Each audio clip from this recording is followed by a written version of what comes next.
Hi friends, అందరికీ welcome back to my channel. ఈరోజు వీడియోలో ఇన్స్టెంట్గా అప్పటికప్పుడు ప్రిపేర్ చేసి పెట్టుకునే బ్రేక్ఫాస్ట్ రెసిపీని అయితే మీ అందరితో షేర్ చేద్దామని అయితే అనుకుంటున్నాను. అదేంటి అనుకుంటున్నారా? బన్ దోశ అన్నమాట. ఇందులో ఎక్కువగా నేను క్యారెట్ తురుము వేసి అయితే ప్రిపేర్ చేశాను. నార్మల్గా క్యారెట్ ఇస్తే పిల్లలు అంతగా తినరు కదా, కాబట్టి బన్ దోశలో కొంచెం ఎక్కువ క్వాంటిటీలోనే క్యారెట్ వేసి ప్రిపేర్ చేశాను. ఇందులోకి కాంబినేషన్గా టమాటో చట్నీ అన్నమాట. పల్లి చట్నీ అయినా బాగానే ఉంటుంది, కానీ ఒక్కసారి టమాటో చట్నీ కూడా ప్రిపేర్ చేయండి, చాలా అంటే చాలా బాగుంది. ముందుగా కావాల్సిన ఇంగ్రీడియంట్స్ ఏంటో చూద్దామా. ఇక్కడ వచ్చేసి 1 కప్పు వరకు అయితే రవ్వ తీసుకున్నాను. సూజీ, బొంబాయి రవ్వ అంటూ ఉంటారు కదా, సో 1 కప్పు రవ్వనైతే తీసుకున్నాను. అలాగే 1 కప్పు వరకు క్యారెట్ తురుము. నేను కాస్త క్యారెట్ తురుము ఎక్కువనే వేస్తున్నాను, ఎందుకంటే మా ఇంట్లో వాళ్ళు క్యారెట్ కొంచెం ఎక్కువ వేసినా తినగలుగుతారు అన్నమాట. క్యారెట్ అంతగా ఇష్టం లేదన్న వాళ్ళు 1/2 కప్ వేసారంటే సరిపోతుంది. అలాగే 2 మీడియం సైజ్ ఆలూస్ అనేది పొట్టు తీసి చిన్న చిన్న పీసెస్ లాగా కట్ చేశాను. ఉడకబెట్టలేదండి, నార్మల్గా ఇట్లా కట్ చేసి అయితే తీసుకున్నాను. కావాలంటే ఉడకబెట్టైనా తీసుకోవచ్చు, ఉడకబెట్టకుండానైనా తీసుకోవచ్చు, అది మీ ఇష్టం. అలాగే చట్నీ కోసం అని చెప్పేసి అయితే టమాటోస్ ఒక 6 టమాటోలు అయితే ఇట్లా చిన్న చిన్న పీసెస్ లాగా కట్ చేసి అయితే తీసుకున్నాను అనమాట. అలాగే ఇందులోకి కొంచెం అంతా పుదీనా ఆకు, అలాగే కొంచెం అంతా కొత్తిమీర, టేస్ట్కి తగ్గట్టు పచ్చిమిర్చి అయితే ఒక 12 అలా తీసుకున్నాను. అలాగే 5-6 గల పొట్టు తీసిన ఎల్లిపాయలు. ఇట్లా ముందుగా ఇవన్నీ రెడీ చేసి పెట్టుకుంటే మనకి బన్ దోశలు వేసేటప్పుడు చాలా ఈజీ అయిపోతుందని చెప్పేసి అయితే ఇట్లా ప్రిపేర్ చేసి పెట్టేశాను. సో ఇప్పుడు ఒక మిక్సీ జార్ని అయితే తీసుకుంటున్నాను. ఇందులోకి 1 కప్పు వరకు బొంబాయి రవ్వనైతే యాడ్ చేసుకుంటున్నాను. సో దీనిపైనుంచి మూత పెట్టుకొని ఎంత వీలైతే అంత పౌడర్ లాగా గ్రైండ్ చేసి అయితే తీసుకోండి. ఈ విధంగా గ్రైండ్ చేసిన తర్వాతకైతే ఒక బౌల్లోకి అయితే వేసేసుకుంటున్నాను. ఇదే మిక్సీ జార్లో ఆలూను వేసుకుంటున్నాను. చెప్పాను కదా, నేనైతే ఉడకబెట్టకుండానే యాడ్ చేస్తున్నాను, మీకు కావాలంటే ఉడకబెట్టైనా వేసుకోవచ్చు. సో చూడండి, ఎంత వీలైతే అంత మెత్తగా గ్రైండ్ చేసి అయితే తీసుకున్నాను. ఇప్పుడు మనం ముందుగా మిక్సీ పట్టిన ఈ సూజీ పౌడర్ ఉంది కదా, ఇది మొత్తం ఇందులోకి యాడ్ చేయండి. 1 కప్పు రవ్వకి 1 కప్పు వాటర్ మనకి కరెక్ట్గా సరిపోతుందన్నమాట. మరీ ఎక్స్ట్రా వాటర్ వేయాల్సిన అవసరం లేదు. 1 కప్పు రవ్వ ఒకటిదైతే సరిపోతుంది. ఈ బ్యాటర్ని అంతా ఒక మిక్సింగ్ బౌల్లోకి యాడ్ చేసుకొని టేస్ట్కి తగ్గట్టు సాల్ట్, 1/2 టీ స్పూన్ జీలకర్ర, 1/4 టీ స్పూన్ వరకు వంట సోడా, కొంచెం అంతా కొత్తిమీర ఆకు చిన్నగా చాప్ చేసి అయితే యాడ్ చేశాను అన్నమాట. అలాగే 1 కప్పు వరకు క్యారెట్ తురుము అన్నమాట. నేనైతే కొంచెం ఎక్కువనే వేసాను. మా పిల్లలు కూడా ఈవెన్ క్యారెట్ కొంచెం ఎక్కువ వేసినా తినగలుగుతారు అన్నమాట. హెల్త్కి కూడా చాలా మంచిది కదా, సో అందుకోసమని నేను కొంచెం ఎక్కువనే వేస్తున్నాను.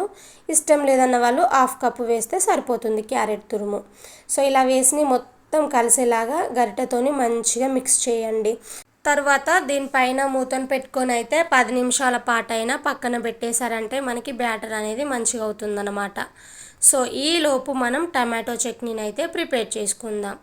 టమాటో చట్నీ కోసం అయితే స్టవ్ పైన గిన్నెను పెట్టుకొని 1 టేబుల్ స్పూన్ ఆయిల్ వేసుకొని 1/2 టీ స్పూన్ జీలకర్ర, అలాగే ఒక 10 గల పచ్చిమిరపకాయలు, 5-6 గల పొట్టు తీసిన ఎల్లిపాయలు వేసుకొని మనం వేసిన ఈ పచ్చిమిర్చి ఎల్లిపాయలు అనేవి అయితే ఆయిల్లో బాగా ఫ్రై చేసుకోండి.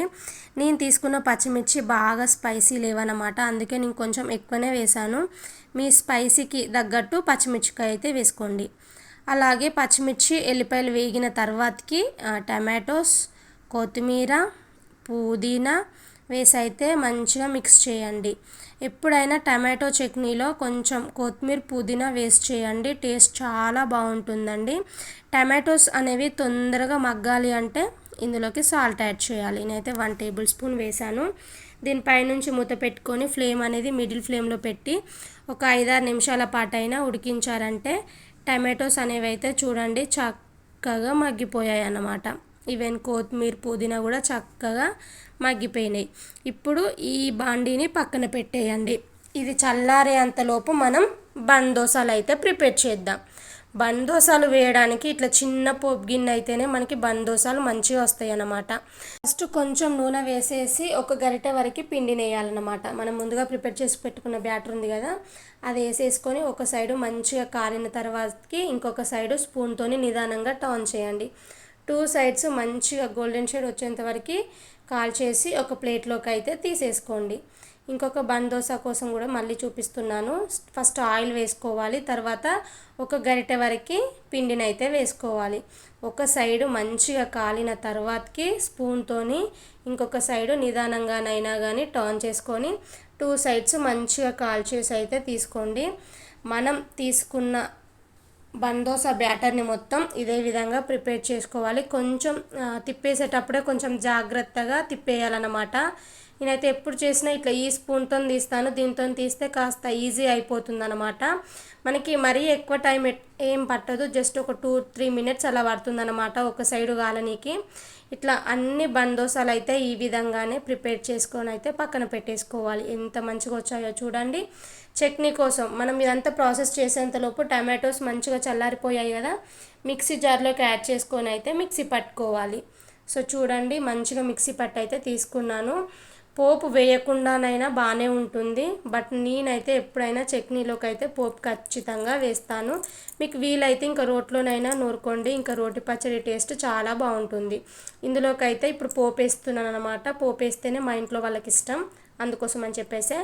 ఇంతకుముందు మనం బన్ దోశలు వేసాం కదా, అందులోనే కొంచెం ఆయిల్ వేసుకొని ఆవాలు, జీలకర్ర, కొన్ని కచ్చపచ్చగా దంచి పెట్టుకున్న ఎల్లిపాయలు, అలాగే కరివేపాకు, కొంచెం పసుపు, ఈ పోపు అంతా మంచిగా వేగిన తర్వాతకి టమాటో పచ్చళ్ళ యాడ్ చేసుకోవాలి. అసలు బన్ దోశలోకి ఈ టమాటో చట్నీ అయితే నెక్స్ట్ లెవెల్ అన్నమాట. క్యారెట్ ఎక్కువ వేసి చేయండి, చాలా మంచిది. ఫస్ట్ టైం చూస్తే సబ్స్క్రైబ్ చేయండి. Thank you.